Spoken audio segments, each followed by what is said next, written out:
ರಾಜ್ಯ ಕಾಂಗ್ರೆಸ್ನಲ್ಲಿ ಗದ್ದುಗೆಗಾಗಿ ಗುದ್ದಾಟ ಜೋರಾಗ್ತಾ ಇದೆ. ಎರಡು ಬಣಗಳ ನಡುವೆ ಹಗ್ಗಜಗ್ಗಾಟ ನಡೀತಾ ಇದೆ. ಇದನ್ನ ಸಮಾಧಾನಪಡಿಸಲಿಕ್ಕೆ ಪರಿಸ್ಥಿತಿಯನ್ನು ತಿಳಿಗೊಳಿಸೋದಕ್ಕೆ ಹೈಕಮಾಂಡ್ ನಾನಾ ರೀತಿಯ ತಂತ್ರ ಪ್ರತಿತಂತ್ರವನ್ನು ಹೆಣಿತಾ ಇದೆ. ಕಾಂಗ್ರೆಸ್ನಲ್ಲಿ ಗದ್ದುಗೆ ಕದನ, ಹೈ ಎಚ್ಚರಿಕೆಗೂ ಡೋಂಟ್ ಕೇರ್ ಅಂತಿದ್ದಾರೆ ಸಚಿವರು. ಸಿಎಂ ಕೆಪಿಸಿಸಿ ಅಧ್ಯಕ್ಷರ ಬದಲಾವಣೆಯ ಬಗ್ಗೆ ಬಹಿರಂಗವಾಗಿಯೇ ಸ್ಟೇಟ್ಮೆಂಟ್ ಕೊಡ್ತಿದ್ದಾರೆ.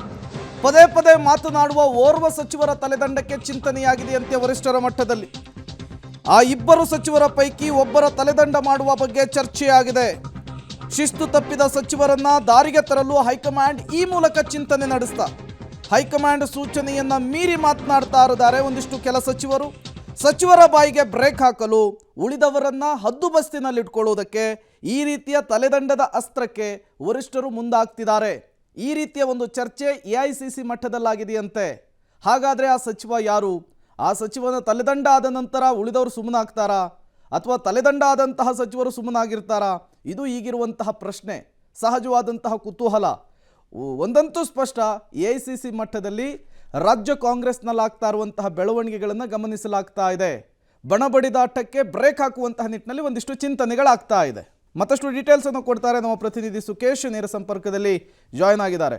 ಸುಕೇಶ್, ಈಗ ರಾಜ್ಯ ಕಾಂಗ್ರೆಸ್ನಲ್ಲಿ ಎತ್ತಿ ಏರಿಗೆ ಎಳೆದ್ರೆ ಎಮ್ಮೆ ನೀರಿಗೆಳಿತು ಅನ್ನುವಂತಹ ಪರಿಸ್ಥಿತಿ ನಿರ್ಮಾಣವಾಗಿದೆ.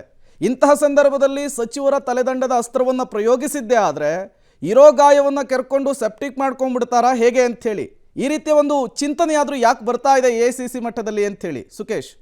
ಪ್ರೇಮ್, ಒಂದು ಸ್ಪಷ್ಟ, ಕಳೆದ ಕೆಲವು ತಿಂಗಳುಗಳಿಂದ ಸಚಿವರುಗಳು ಪದೇ ಪದೇ ಮಾತನಾಡ್ತಿರೋ 4-5 ಜನ ಸಚಿವರುಗಳು ಪದೇ ಪದೇ ಮಾತನಾಡ್ತಿದ್ದಾರೆ.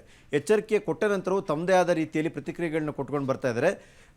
ಈಗ ಅಂದರೆ ಕಳೆದ ಒಂದು ವಾರದಿಂದ CLP ಸಭೆಯಲ್ಲಿ ಕೊಟ್ಟಂಥ ಎಚ್ಚರಿಕೆ, ತದನಂತರ ಅವರು ಮಾತನಾಡಿದಂಥದ್ದು, ಆನಂತರ ಸಚಿವರುಗಳು ಯೂಟರ್ನ್ ನೋಡಿದಂಥದ್ದು, ಇವತ್ತು ಸುರ್ಜೇವಾಲಾ ಅವರು ಬಂದು ನಮ್ಮಲ್ಲಿ ಯಾವುದೇ ಗೊಂದಲ ಇಲ್ಲ ಅಂತ ಹೇಳಿದ ಹೊರತಾಗಿಯೂ ಕೂಡ ಇಷ್ಟೆಲ್ಲ ಹೈಕಮಾಂಡ್ ಮಟ್ಟದಿಂದಲೂ ಕೂಡ ಎಚ್ಚರಿಕೆ ರವಾನಿಸಿದ ಮೇಲೂ ಸಚಿವರುಗಳು ಮಾತಾಡ್ತಾರೆ ಅಂದರೆ ಹೈಕಮಾಂಡ್ ವೀಕ್ ಇದೆ ಅನ್ನುವಂಥದ್ದು ಸಹಜವಾಗಿ ಚರ್ಚೆ ಆಗುವಂಥ ವಿಚಾರ. ಹಾಗಾಗಿ ಹೈಕಮಾಂಡ್ ವೀಕ್ ಅಲ್ಲ ಅನ್ನುವಂಥ ಸಂದೇಶವನ್ನು ಕೊಡಬೇಕಾದ್ರೆ ಯಾರ ಮೇಲಾದರೂ ಕ್ರಮ ಆಗಬೇಕು. ಹಾಗಾದರೆ ಯಾರ ಮೇಲೆ ಕ್ರಮ ಅನ್ನುವಂಥ ಯೋಚನೆ ಹೋದಾಗ ಸಹಜವಾಗಿ ಇಬ್ಬರು ಸಚಿವರುಗಳ ಹೆಸರು ಹೈಕಮಾಂಡ್ ಮುಂದೆ ಇದೆ ಅನ್ನುವಂಥ ಮಾಹಿತಿ 5ರ ಪೈಕಿ ಆ ಇಬ್ಬರಲ್ಲಿ ಒಬ್ಬರನ್ನಾದರೂ ತಲೆದಂಡ ಮಾಡಿದರೆ ಹೇಗೆ, ಮಾತನಾಡಿದ ಕಾರಣಕ್ಕಾಗಿಯೇ ನಿಮ್ಮನ್ನು ತಲೆದಂಡ ಮಾಡ್ತೀವಿ ಅನ್ನೋ ಹೇಳಿಕೆಯನ್ನು ಅಂದರೆ ಅವರಿಗೆ ಮಾಹಿತಿಯನ್ನು ಕೊಟ್ಟೇ ತಲೆದಂಡವನ್ನು ಮಾಡಿದ್ರೆ ಹೇಗೆ ಅನ್ನುವಂಥ ಲೆಕ್ಕಾಚಾರದಲ್ಲಿ ಹೈಕಮಾಂಡ್ ಮಟ್ಟದಲ್ಲಿ ಚರ್ಚೆ ನಡೆದಿದೆ ಅನ್ನೋದು ಇದು KPCC ಅಧ್ಯಕ್ಷರ ಗಮನಕ್ಕೂ ತಂದಿದ್ದಾರೆ, CM ಅವರ ಗಮನಕ್ಕೂ ತಂದಿದ್ದಾರೆ, AICC ಅಧ್ಯಕ್ಷರು ಕೂಡ ವಿಚಾರದಲ್ಲಿ ಮಾತಾಡಿದ್ದಾರೆ ಅನ್ನುವಂಥದ್ದು. ಇದನ್ನು ಕಾದು ನೋಡಬೇಕಾ ಅಥವಾ ಈಗಲೇ ಪ್ರಯೋಗ ಮಾಡಬೇಕಾ ಅನ್ನೋ ಬಗ್ಗೆಯೂ ಚರ್ಚೆ ನಡೆದಿತ್ತು ಅನ್ನೋದು.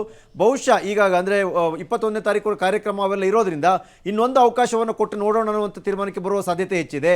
ಹಾಗೂ ಏನಾದರೂ ಮಾತಾಡಿದ್ರೆ ಯಾವುದಾದ್ರು ಒಂದು ತಲೆದಂಡ ಮೂಲಕ ಬಿಸಿ ಮುಟ್ಟಿಸಬೇಕು ಅನ್ನುವಂಥ ಲೆಕ್ಕಾಚಾರ AICC ಮಟ್ಟದಲ್ಲಿ ನಡೆದಿರೋ ಮಾಹಿತಿ ಕೂಡ ಸಿಗ್ತಾ ಇದೆ. Prem, okay, thank you Sukesh ತಮ್ಮೆಲ್ಲ ಮಾಹಿತಿಗಾಗಿ.